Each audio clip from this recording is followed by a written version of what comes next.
The historic transportation center, the hub of downtown Los Angeles and Union Station, is the headquarters for the Metropolitan Transit Authority in Los Angeles. And some of the history is kind of fascinating, where it talks about a sycamore tree and a site once owned by the indigenous people, and the history that goes along with it is fascinating.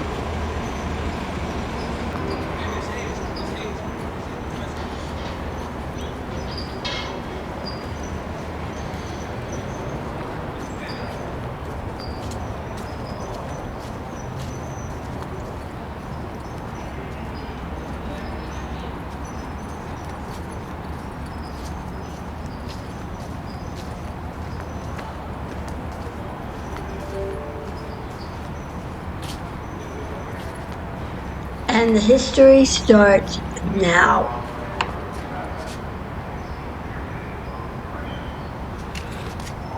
Nick Pastoris, 1943.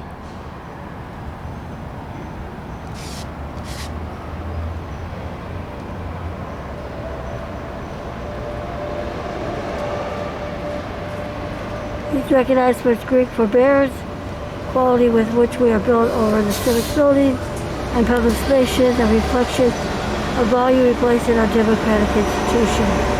The gratitude for vision, leadership, perseverance, planning, design, realization of MTA headquarters building and this transit plaza.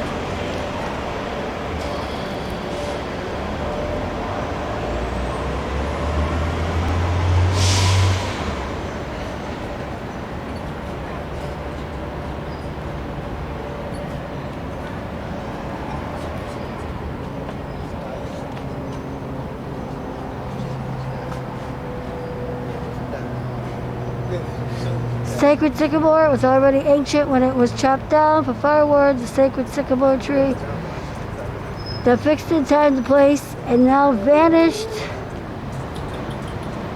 village of the Tohunga Indians, a settlement that thrived here for 3 millennia, the earliest site of what became the Los Angeles Plymouth Rock. It's right in here.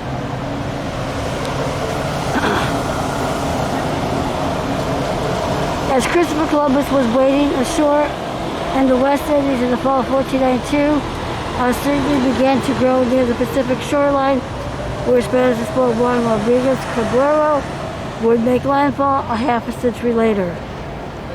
In its 400 years, the tree would serve as a shelter and symbol for the highest councils of the American nation, then as a landmark to Spanish soldiers and ultimately ground zero for fledgling city of Los Angeles.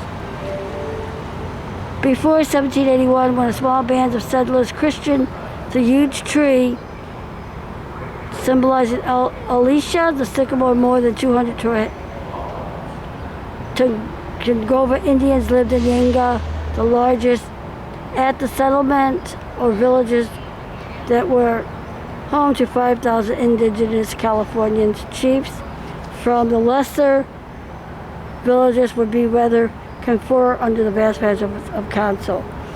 Over the last century, the precisions of historians and anthropologists, they placed it as far as City Hall, Union Station, Percy Square, and the corner of Temple.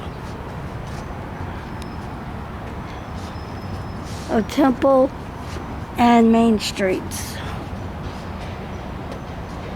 Its exact location was later found to be what is now the center of divider of the Hollywood Freeway, just south of Pastoria's Transit Plaza, the headquarters of the Metropolitan Transit Authority.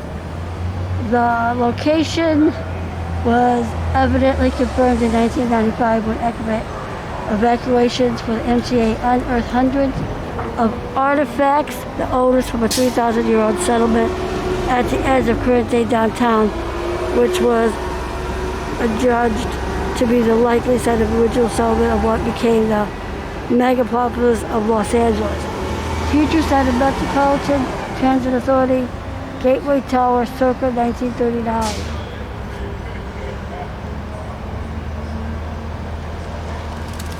Horse-drawn buggy fords the Los Angeles River. Wow, there was water in there?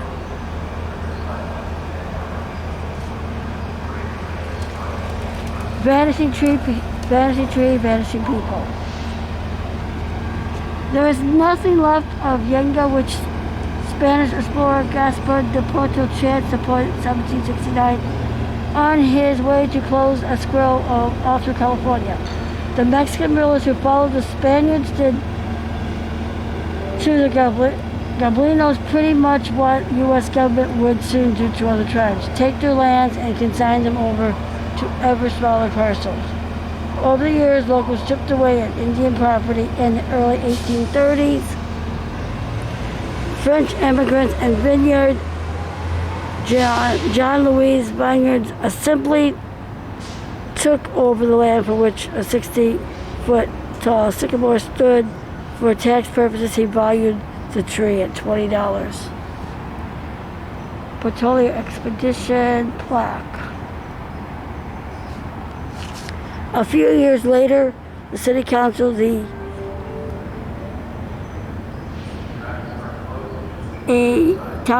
Minto reduced the Yenga to a triangle not quite 100 yards long each side, but even the small portion lasted barely a decade.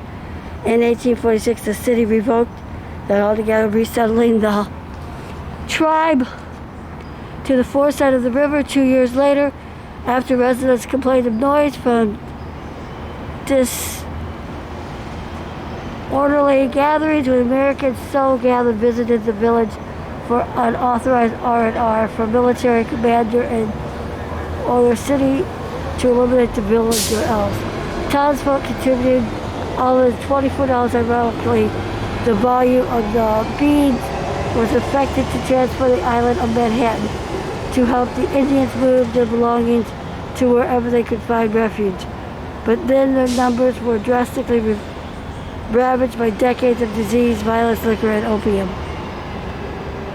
From landmark to fireword, but the tree remained, its branches now measuring 200 feet in diameter twice. In 1815 and 1825, it survived roaring flood that changed the course of what is now the Los Angeles River. It survived the drought in 1860 that killed cattle and bankrupted ranchers.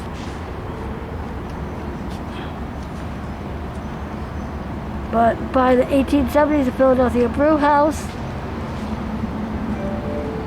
later site of the Brew 102, surrounded Aliso. By 1892, the ancient tree of Yenga was dead. Nick Pastorius, who helped shape the county's transit program. Little Charles Gibbs Adams, who would grow up to become one of Los Angeles' first landscape architects.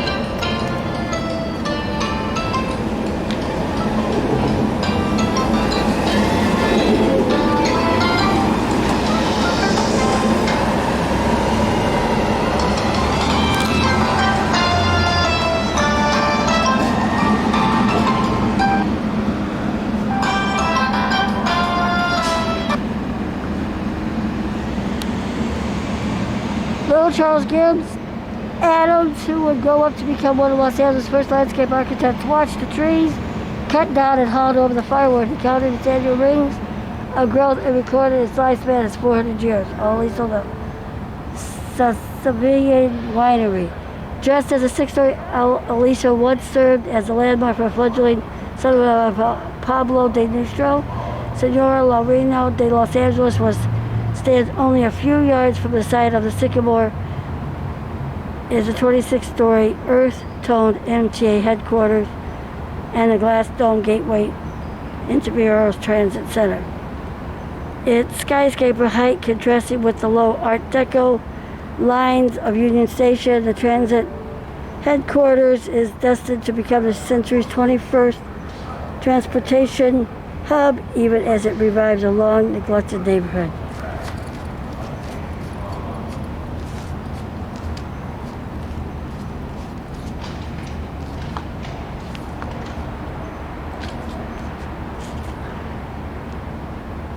So this must be the site right here where the tree stood.